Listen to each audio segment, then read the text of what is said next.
The power for me to be successful was not in the teachers, it was not in the educational system, it was not in my culture, it was not in my society, it was within me. And I began to think, God, if you are a good God, why am I poor?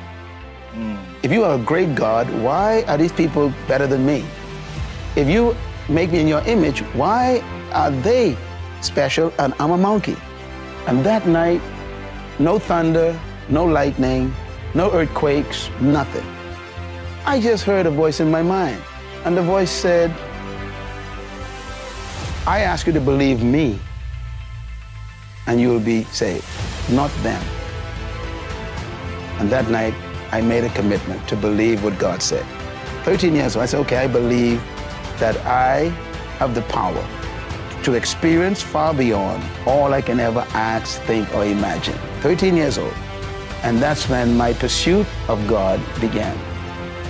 When was it that you realized you wanted to become a preacher? You know, I didn't want to become a preacher. Matter of fact, today I still don't consider myself a preacher. I think it drove me to have a passion to help everybody who's been oppressed. My passion is to make sure that no one should live under what I experienced.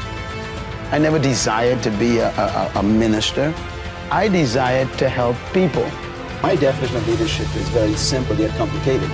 I believe that leadership is the capacity to influence others through inspiration, not manipulation. And that inspiration comes from passion, which is motivated by a sense of vision and a sense of purpose. So leadership is first personal, then it's corporate. Leadership is not something you pursue, it's something you discover. Leaders are born when a human discovers something more important than their personal ambition. Leadership is You don't pursue it? No, true leaders do not seek followers. Leaders actually are pursuing a passion toward a purpose that gives them a sense of destiny. Yes. For example, one of the greatest leaders of example that I use is Nelson Mandela, one of your great presidents. He never sought followers. Think about it. He discovered a purpose that was more important than his private preservation and his private ambition. He pursued that purpose privately. It attracted people. So leaders don't seek followers. Followers are attracted to leaders. Leaders are more concerned about discovering a purpose to improve the life of humanity that's more important than their personal ambition. So they sacrifice themselves to accomplish something for the greater good. Yeah. We find that very rarely. Most people we call leaders are simply professional manipulators. And they actually are more concerned about their own promotion than promoting the people. Do we sit down and let change just happen to us? Or are we just watching change happening around us? Or are we aware that change is happening within us? Or are we going to be those proactive people who make sure that we affect what happens to us? Change also produces 4 types of people. They are in this room. First of all, there are people who watch things happen. Now, let me say something about change. This is important here. Not all change is improvement. You used to weigh 128.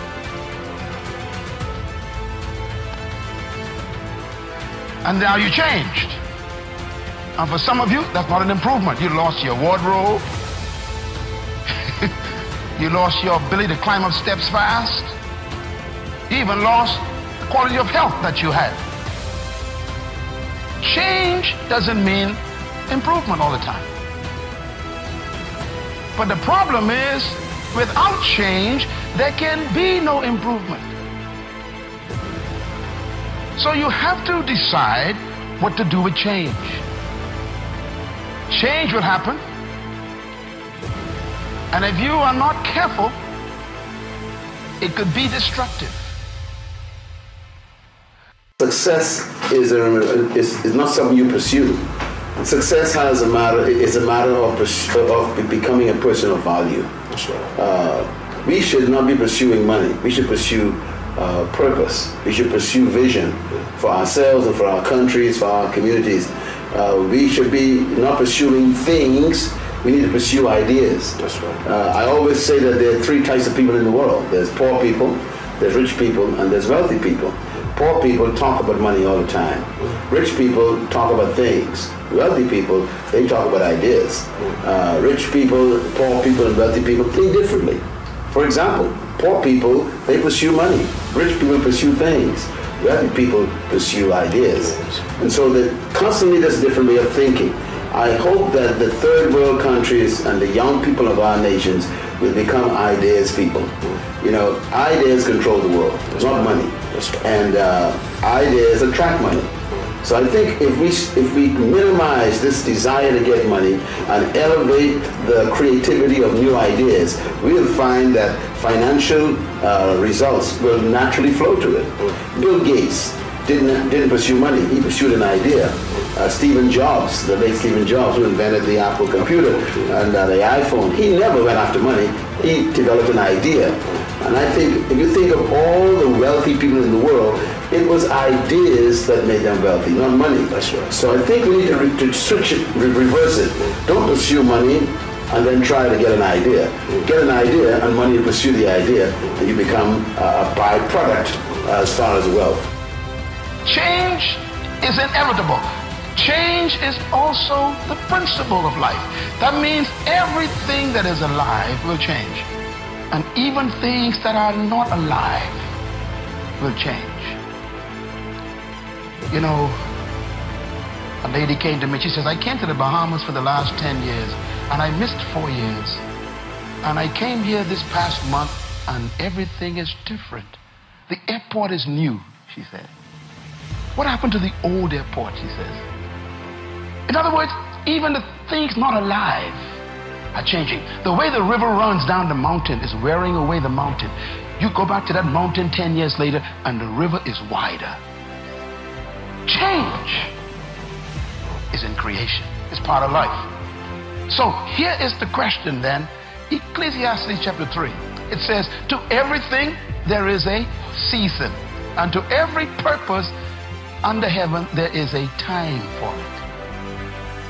To everything there's a season. How many things have a season? Everything. This is one of the best news I ever got in my life. When I understood this, I was a teenager and it changed my life. When I understood that everything is a season, let me tell you why. If you're having a bad time right now, it cannot last. If you cannot find a job right now, that is only a season. If your business is going in the wrong direction, it's a seasonal slide. If nobody wants to marry you, that's only a season. There's gonna come a season when everybody want to marry you. You got choices. If you have no money right now, the good news is I am seasonally broke. Tell your neighbor, it's only for a time. That's the good news. That's why we are always reminded, never make a permanent decision in a temporary problem. I tell our young people, I say to you right now, stop looking for employment. Why don't you position yourself differently and look for deployment? To be employed means that somebody else is benefiting from your energy. To deploy yourself means that you are using your own energy to be productive. So instead of waiting for someone to give you a job, create your own work. That's why I tell people there's a difference between your work and your job. Your job is what they train you to do. Your work is what you were born to do. Your job is your skill, which they can fire you from at any time. But your work is your gift. No one can take that from you. Your job is where you get compensation for activity. Your work is where you get fulfillment because you love it so much. Your job you can retire from. Your work, you can never retire from your work because your work is you. So when a person discovers their work, they no longer need a job because their work makes them productive. So there are young people in this country who are full of talents, full of gifts. And I want to say this too. Every problem in life is a business. All businesses are simply someone solving a problem. So the more problems that are in Kenya, the more businesses available for young people to begin. And this is what I think we're lacking. We are trained to get a job. We're not trained to start a business. We are trained to let other people employ us, not trained to deploy ourselves.